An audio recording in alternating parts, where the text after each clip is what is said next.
लोग हैं हमारे साथ। आप बताइए क्या मुद्दे हैं जिसके बल पर इस बार जो है गुना के युवा मतदान करें? असल में चूंकि मैं स्टूडेंट हूं और एक युवा भी हूं, तो छात्रों युवाओं के लिए सबसे पहला मुद्दा, अगर वे भ्रमित नहीं है तो सबसे पहला मुद्दा वे होना चाहिए, वो अगर छात्र जीवन में है तो एजुकेशन को कौन बेटर दे रहा है। बेटर एजुकेशन आज सोसाइटी की नीड है, तो उसको लेकर के जो काम कर रहा है या काम करना चाहिए, जो इस मुद्दे को अपने चुनाव में शामिल कर रहा है। अभी तो हम लोग देख रहे हैं कि तमाम पार्टियां टीवी मीडिया के माध्यम से प्रचार कर रही हैं और शिक्षा और रोजगार जैसे मुद्दों को उठाकर भी नहीं देख रही हैं। हम लोगों ने देखा 45 साल में पहली बार अभी देश इस दोराहे पर खड़ा है कि 83% युवा बेरोजगार हैं। ये हमारे आंकड़े नहीं है, ये गवर्नमेंट खुद बोल रही है। ये बीजेपी के राज में भी हुआ, कांग्रेस के भी राज में हुआ। हम किसी पर्टिकुलर गवर्नमेंट की पर्टिकुलर नेता की नहीं बोल रहे हैं, लेकिन ये हो रहा है।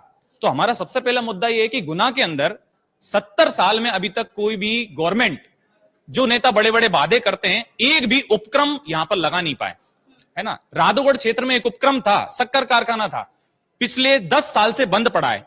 नेता आते हैं, उसकी बात करते हैं, लेकिन अभी तक उसको खोलने के लिए कोई प्रयास नहीं कर रहा। उल्टा क्या बोल रहे हैं, पब्लिक को गुमराह करके क्या बोल रहे हैं, हम लोग इसको नीलाम कर देंगे। अरे पब्लिक की प्रॉपर्टी है, आप इसको क्यों नीलाम करेंगे? कोई प्राइवेट प्लेयर है, उसको अपनी मतलब इंडस्ट्री खड़ी करनी है तो खड़े करे, लेकिन पब्लिक की जो प्रॉपर्टी उसको क्यों आप प्राइवेट करोगे? कोई उपक्रम यहां पर लगाया नहीं गया है। 60 साल के अंदर एक कॉलेज है, ये पूरे जिले भर का लीड कॉलेज है। इसके अंदर पूरे जिले भर से स्टूडेंट आते हैं पढ़ने के लिए। मैं कह रहा हूं दूसरे जिले से भी आते हैं, अशोकनगर से भी आते हैं, लेकिन यहां पर आप व्यवस्थाएं देखिए। यहां पर 9,000 रुपए फीस लगती है कंप्यूटर की, लेकिन आप देखिए कंप्यूटर जो बच्चे में आपको मिलेंगे यहां पर, रोज आते हैं क्लास लेने के लिए, लेकिन कंप्यूटर दिखता नहीं उनको, है ना। कंप्यूटर धूल चढ़ रही है, लेकिन कंप्यूटर की क्लास नहीं लग रही।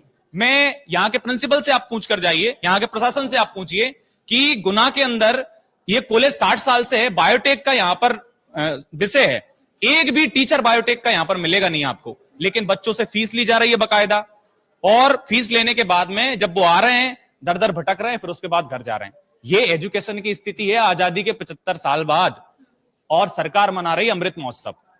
तो ये हम लोगों को सोचना पड़ेगा, हम यूथ को सोचना पड़ेगा कि क्या स्थिति है देश की। लेकिन जो प्रधानमंत्री का जो विजन है और जिस तरीके से मोदी की गारंटी या फिर यूथ से जो कनेक्ट करने की वो बातें कहते हैं, तो क्या गुना की जो जनता है वो पीएम मोदी के नाम पर वोट करेगी, या फिर ज्योतिरादित्य सिंधिया के नाम पर, या फिर जो कांग्रेस के प्रत्याशी हैं इस बार यादव, उनकी बातों को देख के, यादवेंद्र यादव की बातों को देखकर क्या चल रहा है जहन में? पीएम मोदी के नाम पे वोट नहीं करेंगे?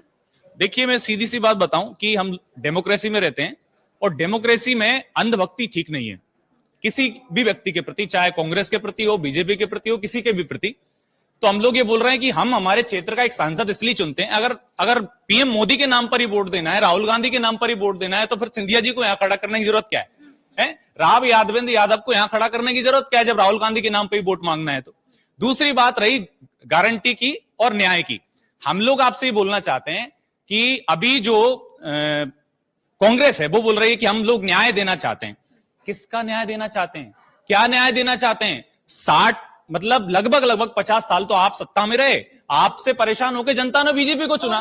दोनों को सवालों के कटघरे में खड़ा। दूसरी बात मैं बोलूं, मोदी जी जो बोल रहे हैं या मोदी जी के जो कैंडिडेट हैं वो बोल रहे हैं कि गारंटी गारंटी गारंटी गारंटी, लगातार गारंटी। अगर आप ये वीडियो YouTube पर देख रहे हैं तो हमारे चैनल को सब्सक्राइब करें और बेल आइकन को दबाना ना भूलें। अगर आप Facebook पर ये वीडियो देख रहे हैं तो हमारे पेज को लाइक करें।